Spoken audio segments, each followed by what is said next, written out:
dan jauh lebih baik daripada orang tuanya. Itu yang ingin saya sampaikan. Kemudian yang kedua, Bapak Ibu sekalian, saya ingin menyampaikan, jadi kalau sepanjang kami pemerintah kota bisa lakukan atau bisa berikan, kami akan berikan. Sepanjang jangan dipaksa kami untuk melanggar aturan. Itu saja. Karena Bapak Ibu sekalian, kalau sudah melanggar aturan, ya Allah, teman-teman Pak, itu sudah ada contohnya teman kami, betapa menderitanya mereka bertiga. Karena itu saya mohon dengan sangat, kalau jangan paksa kami untuk melanggar aturan. Tapi saya yakin kalau niat kita sama-sama baiknya, bukan untuk kepentingan saya, hanya karena saya pengen jadi wali kota, bukan, dan bukan untuk kepentingan pribadi. Insya Allah pasti Tuhan itu akan membantu kita melalui tangan-tangan Tuhan yang kita tidak tahu bagaimana Tuhan bisa membantu kita. Jadi Bapak Ibu sekalian, tidak usah khawatir. Kalau memang itu benar, pasti diberikan jalan oleh Tuhan. Bukan untuk kepentingan saya, bukan untuk saya ria atau sombong, atau saya sok kuasa, bukan. Atau sok saya pengen dipilih, bukan. Tapi itu memang benar dan kita lakukan bersama-sama untuk kebenaran, maka insya Allah Tuhan itu akan membantu kita. Tidak usah khawatir Bapak sekalian. Kemudian yang ketiga, Bapak Ibu sekalian, saya nitip terutama pada Pak Ketua RW dan Ketua RT. Tolong sekali lagi dicari warganya. Tolong sekali lagi, kita tidak bisa mengabaikan. Contohnya begini, ada anak tetangga mungkin karena suatu masalah dia tidak bisa sekolah. Kita tidak bisa ngomong, oh pancen wong tuane ora duwe, gak sekolah. Terus ada lagi, misalkan ada lansia, oh pancen melarat. Bapak Ibu sekalian, kami berikan fasilitasi untuk warga-warga yang bermasalah. Kita ini sampai saya ngomong sama dinas, ayo kita potong rek, ini ibadah 2%. Ayo, tapi saya ngomong tidak 2%, seikhlasnya. Nah kemudian tabungan itu yang digunakan untuk bantu warga macam-macam. Ada digunakan beli rombong, ada digunakan kemarin itu kalau nggak salah beli rombong, ya. Bapak Mas itu memberikan apa untuk jualan. Jadi kita rutin Pak, termasuk saya. Jadi dari gaji saya itu saya potong untuk bantu itu. Semua sekarang hampir seluruh dinas membuat seperti itu. Dan banyak warga yang tertolong karena itu. Bisa jualan rujak, bisa jualan racang. Karena uang itu yang kami ambil dari zakat kami. Jadi karena itu Bapak Ibu sekalian, monggo. Jadi nanti kalau misalkan ada warga anaknya yang tidak sekolah, tolong laporkan Pak Lurah. Saya sudah katakan Pak Lurah dan Pak Camat.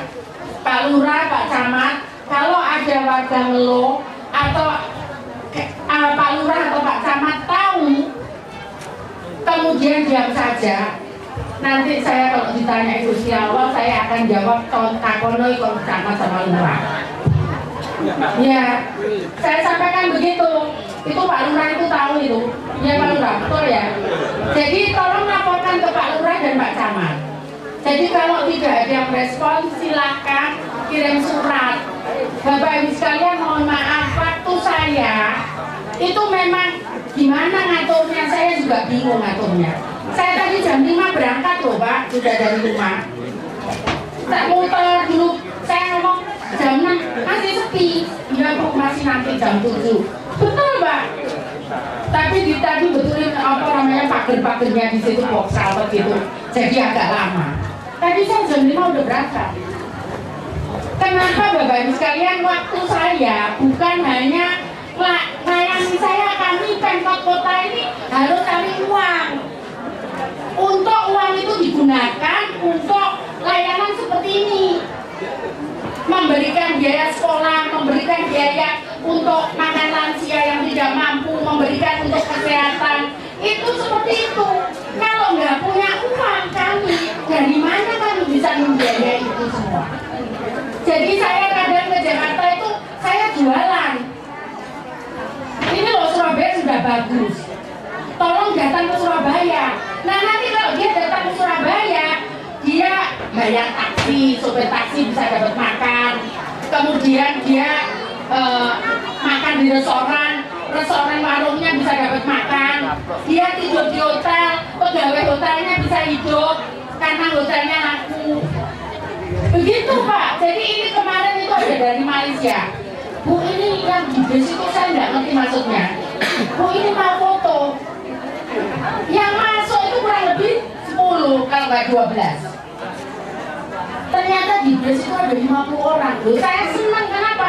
Bu mau foto apa? Nggak foto? Ya Bu silakan. Dia senang kan foto. Tapi Bapak Ibu sekalian 50 orang itu tidur di hotel Surabaya. 50 orang itu beli oleh-oleh. Pedagangnya laku, ada pegawai dan sebagainya, bisa memberi makan. Jadi seperti itu saya carinya uang Pak. Kadang itu sampai, tolong ini presentasi sampai ini. Jangan lupa saya ngomong gitu. Jangan lupa saya belum presentasi, maaf ya saya harus jualan Surabaya. Loh betul, saya nggak malu itu. Karena kalau nggak begitu, Surabaya Bapak Ibu sekalian, kalau daerah lain, terus ada yang ngomong Bu Risma itu kan banyak 6,6 triliun. Bapak tahu 6,6 triliun itu 2 triliunnya untuk pendidikan. 2 triliun lebih 30% untuk pendidikan. Jadi bukan kami gunakan kesehatan itu 15%.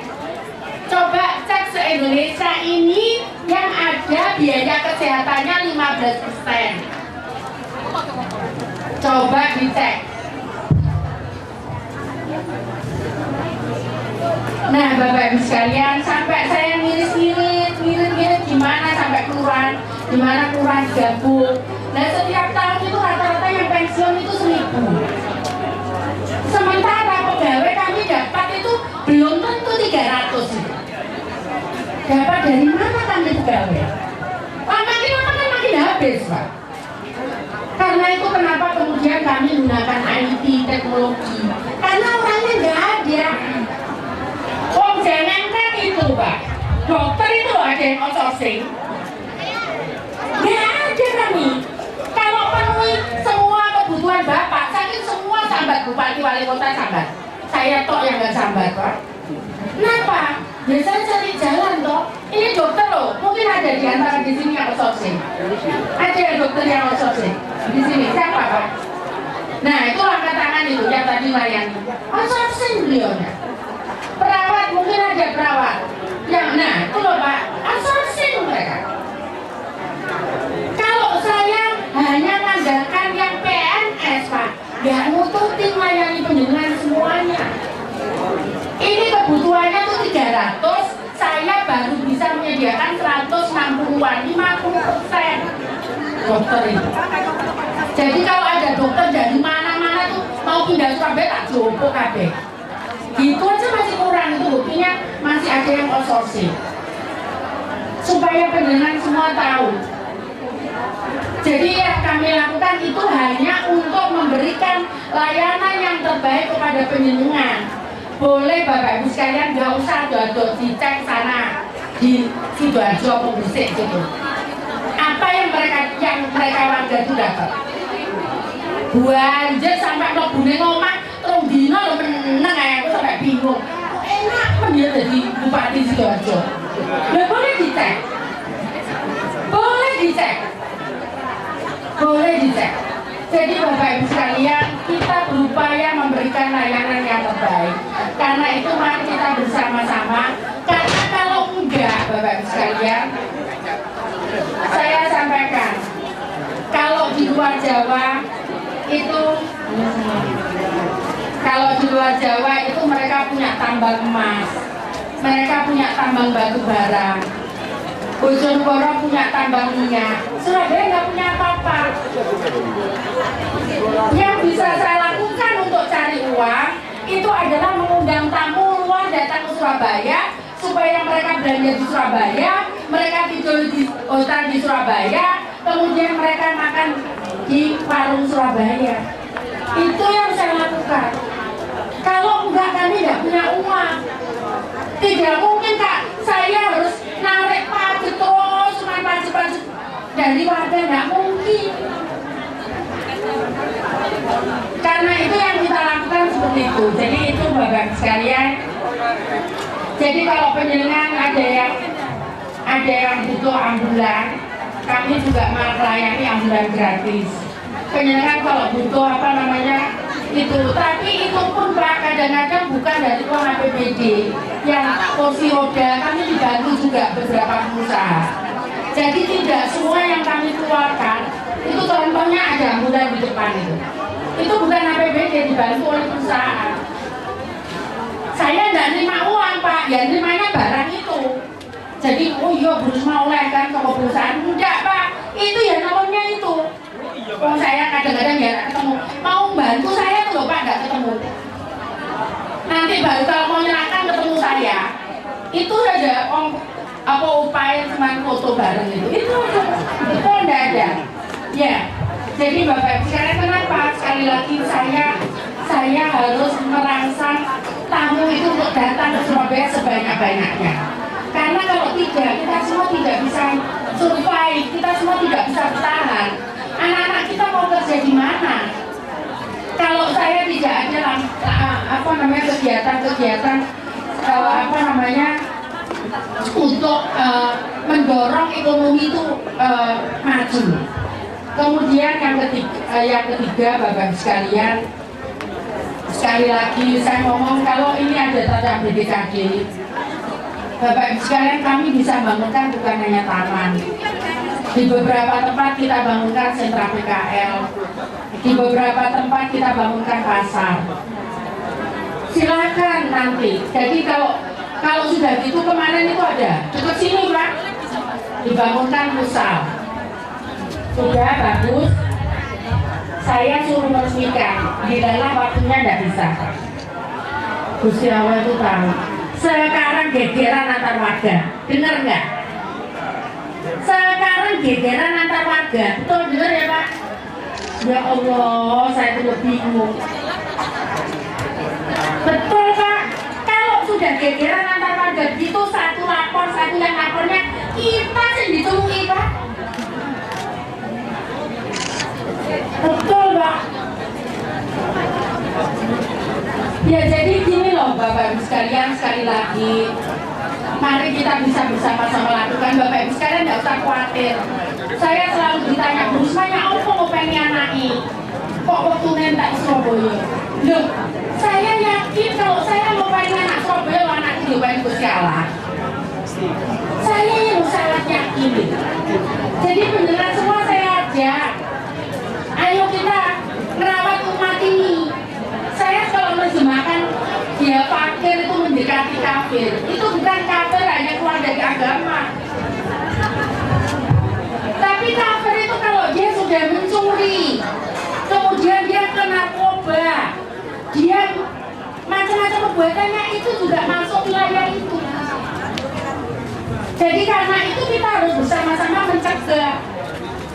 Nggak bisa kalau hanya dilakukan hanya seorang Risma. Ya, jadi itu Bapak Ibu sekalian yang ingin saya sampaikan. Mari kita bersama-sama sing rukun untuk apa tukaran ini. Oleh apa? Coba saya pengen tahu apa sih olehnya. Kalau kita kemudian masuk nggak bisa kita itu loh, masuk nggak bisa rukun gitu. Ayo dibicarakan bersama-sama. Nggak usah itu ngomong ini aku, kok kabeh lo gak duwe kabeh mau titipan. Jangan kan kok bondo. Anak itu lek waktu negosiasi Allah, jaluk sewaktu-waktu ya dipanggil. Jangan